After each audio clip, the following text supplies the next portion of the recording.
لو تناهيتم إلى سر الحياة وصنعتم كائنا حيا نرى. 42 اللہ یتوفی الانفس حین موتها واللتی لم تمت فی منامها. جن لوگوں کو برزخی زندگی سمجھ میں نہیں آتی ان کو اللہ نے سمجھایا ہے ایک مثال سے. اللہ کہتے ہیں جب تم سوتے ہو, نیند میں جاتے ہو, تو تمہارا اس دنیا سے کنیکشن ختم. اس میں بھی اللہ تمہاری روح کو قبض کرتا ہے. کون کرتا ہے روح کو قبض؟ یہ تو سائنسدانوں نے سو کے دیکھ لیا تو ایمان لے آئے. نہیں دیکھا ہوتا تو سائنس نیند کو بھی نہیں کبھی مانتی کہ یہ بھی کوئی چیز ہے. ہم تو جو چیزیں دیکھ رہے ہیں ان کو ایکسیپٹ کرتے چلے جا رہے ہیں. تو اب مر کے کسی نے دیکھا نہیں ہے اس لیے اس کا انکار کر دیتے ہیں.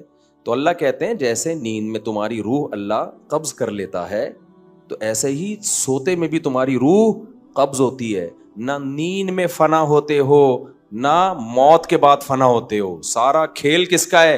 روح کا کھیل ہے یہ. فَيُمْسِكُ الَّتِي قَضَىٰ عَلَيْهَا الْمَوْتِ. جب نیند میں تمہاری روح اللہ کھینچ لیتا ہے تو جس کو زندہ کرنا ہوتا ہے دوبارہ روح لوٹا دیتا ہے, مڑ جاتے ہیں. جس کو موت دینی ہوتی ہے اس کی روح کو روک لیتا ہے. کتنے لوگ سوتے میں مر جاتے ہیں نا, اس کی روح کو کھینچ لیتا ہے. تو یہ روح ہے اور روح کو سائنس ایکسپلین نہیں کر سکتی. آپ کو پتا ہے کچھ چیزوں کو ایکسپلین کیا جا ہی نہیں سکتا, وہاں انسان ہتھیار ڈال دیتا ہے. جیسے آپ دماغ کو سمجھنے کی کوشش کریں گے تو سائنسدان یہ کہتے ہیں پاسبل ہی نہیں ہے, کیونکہ دماغ کو آپ سمجھیں گے دماغ سے ہی.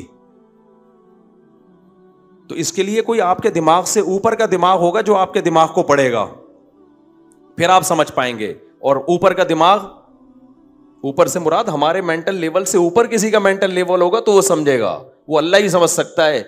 ہم تو سوچیں گے اسی دماغ سے سوچیں گے نا, اور اس دماغ کی ایک لمٹ ہے, اس سے آگے وہ دماغ بڑھ نہیں سکتا. تو یہ پاسبل ہی نہیں ہے.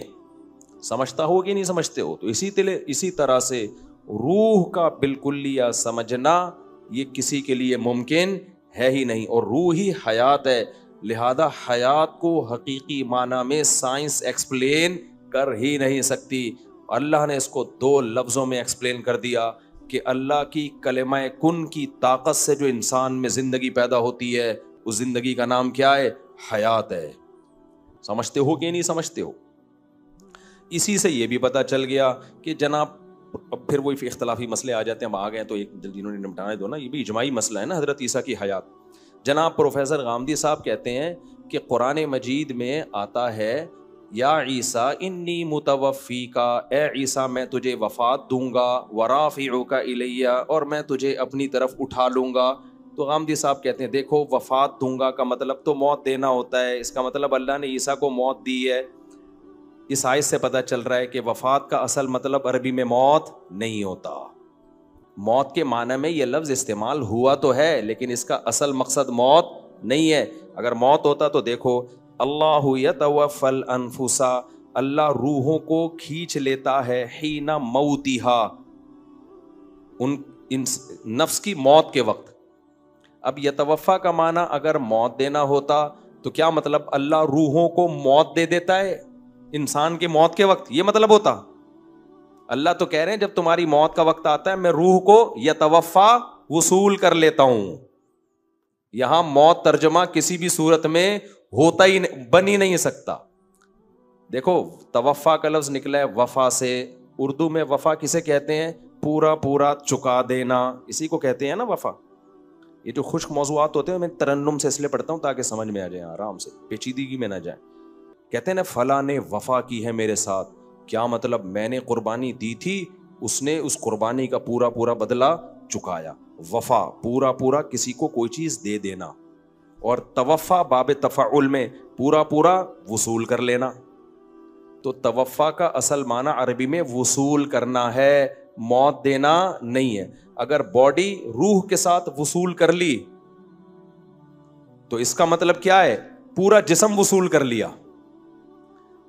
اور اگر صرف روح وصول کی ہے, باڈی چھوڑ دی تو صرف روح وصول کی ہے. سمجھتے ہو یہاں کیا اللہ فرما رہے ہیں؟ اللہ یتوفی الانفس, اللہ روحوں کو کھینچ لیتا ہے, وصول کر لیتا ہے, حین موتہا, اس نفس کی موت کے وقت. تو موت کے وقت اگر اللہ موت دیتا, روح کو موت دیتا تو روح کو موت تھوڑی آتی ہے, پھر وصول کس چیز کو کیا ہے, سمجھتے ہو؟ تبھی آگے اللہ کہتے ہیں جس کو موت دینے کا ارادہ ہوتا ہے اس کی روح نہیں لوٹاتا, روک کے رکھ لیتا ہوں اپنے پاس, اور جس کو زندہ کرنا ہوتا ہے جو روح لی تھی واپس اس کو باڈی کو واپس کر دیتا ہوں. سمجھ میں آ رہا ہے؟ تو توفا کا اصل مطلب کیا ہوا؟ وصول کر لینا.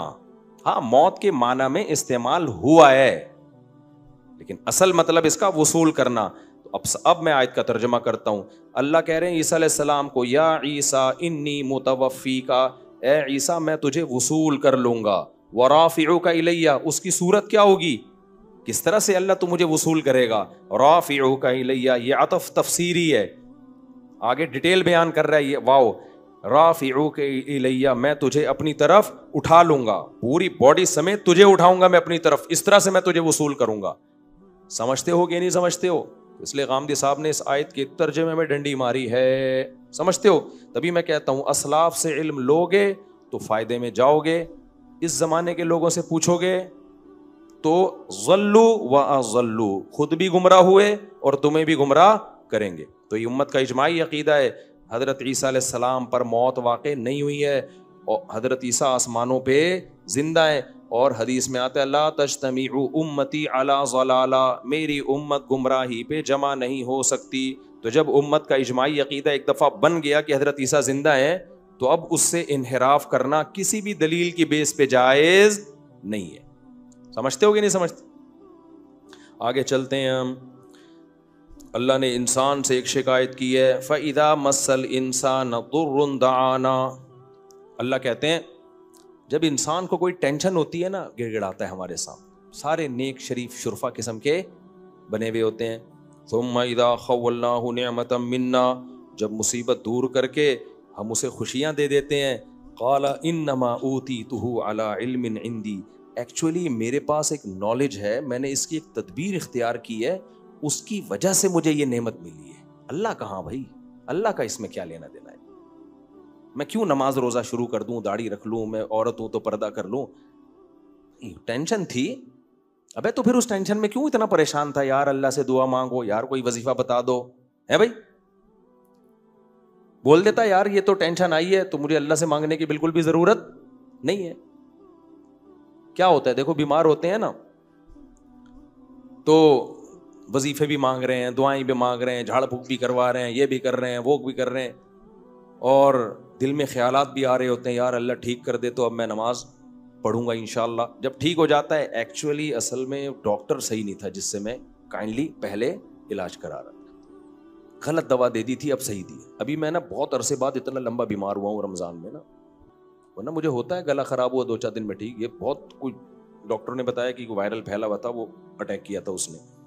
میں حقیقت بتاؤں مایوس سا ہونے لگا تھا کہ میں ٹھیک ہونے والا, اتنا گلا میرا پک گیا تھا نا, اتنی اینٹی بایوٹک کوئی اثر نہیں, لیکن دن کے بعد تھڑاک سے وہ سارا علامتیں, گلا تو بیٹھا ہوا ہے, وہ تو ویسے ہی بیٹھا ہوا ہے نا, رمضان میں ویسے ہی گلا بیٹھا ہی رہتا ہے میرا. تو مجھے خیال ہوا دیکھو انسان مایوس ہو جاتا ہے, میں تو وصیتیں کرنے لگا تھا کہ بھائی اگر میں چلا گیا ہسپتال میں تو یہ وغیرہ وغیرہ نا, تو ٹھیک ہونے پر آتا ہے ایسے بھول جاتا ہے اور پھر ڈاکٹروں کے کھاتے میں ڈال دیتا ہے. ایکچولی اصل میں میڈیسن تھوڑی چینج کی, حالانکہ میڈیسن چینج کر کے بھی ٹھیک نہیں ہو رہے تھے, بغیر چینج کے بھی ٹھیک نہیں ہو رہے تھے. تو میں نہیں کہہ رہا کہ ڈاکٹر کا اس میں دخل نہیں ہوتا, بھائی ڈاکٹر کی دوا اگر آپ کو لگتی ہے تو اس میں بھی کس کے ارادے کا دخل ہوتا ہے؟ اللہ کے ارادے کا. کتنے لوگ ہیں اچھے بھلے تھے, ڈاکٹر کے پاس علاج کے لیے گئے, ٹیکا لگا کے بندہ ہی مار دیا ڈاکٹر نے, پھر ڈاکٹر آرام سے کہہ دیتے ہیں ایکچولی سائیڈ افیکٹ. ایکچولی اصل میں تو وہ 100 میں 1 کو سائیڈ افیکٹ ہو جاتا ہے, اس کا ری ایکشن ہوتا ہے, تو یہ انجیکشن نے ری ایکٹ کر دیا اصل میں. بھائی کچھ بھی کیا, موت زندگی کس کے ہاتھ میں ہے؟ اللہ کے. تبھی تو ابراہیم علیہ السلام نے فرمایا وَإِذَا مَرِضْتُ فَهُوَ يَشْفِينِ, میں جب بیمار ہوتا ہوں تو مجھے شفا کون دیتا ہے؟ اللہ. تو بھائی ہم ملحد نہیں ہیں, ہم مادہ پرست نہیں ہیں کہ ہر چیز اسباب کے کھاتے میں ڈال دیں. ہم کس پر ایمان رکھتے ہیں؟ اللہ پر. اسباب میں جان ڈالنا بھی اللہ کا کام, اسباب سے جان نکالنا بھی کس کا کام؟ اللہ کا کام. تو اللہ کہتے ہیں انسانوں میں بہت سے ایسے ہیں ٹینشنوں میں آتے ہیں, او ہو بھائی اللہ اللہ ہی لگا ہوا ہے. جب ٹھیک ہو گئے تو پھر یہ پہلے تو دعا مانگ رہے ہوتے ہیں, اللہ نے کی, اللہ تو ٹھیک کر دے, اللہ تو ٹھیک کر دے. جب ٹھیک ہو گیا تو پھر یہ نہیں کہہ رہے اللہ نے ٹھیک کیا, کہہ رہے ہیں وہ اصل میں میں نے وہ دماغ اپنا استعمال کیا. تیرے بھائی کے پاس دماغ تو تجھے پتا ہے بہترین دماغ, تیرے بھائی کے پاس تجھے پتا ہے دماغ کیا ہے, بہترین دماغ ہے, اور پھر قابلیت بھی ہے. جیسے غربت میں جب غریب تھے تو پیسہ نہیں تھا, رو رہے تھے, دعائیں مانگ رہے تھے, پیسہ آ گیا. مائنڈ ہے یار, مائنڈ ہے. یہ جو لوگ غریب ہیں نا, یہ اپنی نااہلی سے غریب ہیں. ان لوگوں کے پاس میرے جیسا دماغ ہوتا, میرے جیسی صلاحیت ہوتی, نوٹ چھاپنے کی مشینیں بنتے. یہ کمبختوں کو پیسہ کمانا آتا ہی نہیں ہے, پوچھتے بھی نہیں ہے, مجھ سے مشورہ بھی نہیں لیتے. ابے جب تیرے پاس پیسہ نہیں تھا, غریب تھا, تو اللہ کے سامنے کیوں رو رہا تھا؟ پھر آ کے کہہ دیتا اے اللہ, اللہ سے کچھ نہیں ہوتا, میرے پاس مائنڈ ہے, میں غریب ہوں, دوبارہ کیا بن جاؤں گا؟ دولت مند. تو پہلے مایوس ہو جاتا ہے. تو اللہ نے ہمیں بتایا کہ ٹینشن میں مایوس مت ہونا. جب ٹینشن ہے وہ بھی اللہ نے دی, ٹینشن دور بھی کون کرے گا؟ اللہ کرے گا. تو پریشانیوں میں مایوس نہیں ہونا, خوشیوں میں اترانا نہیں ہے. سمجھتے ہو؟ یہ اس آیت کا حاصل ہے. ہوا و حرص والا دل بدل دے, میرا غفلت میں ڈوبا دل بدل دے.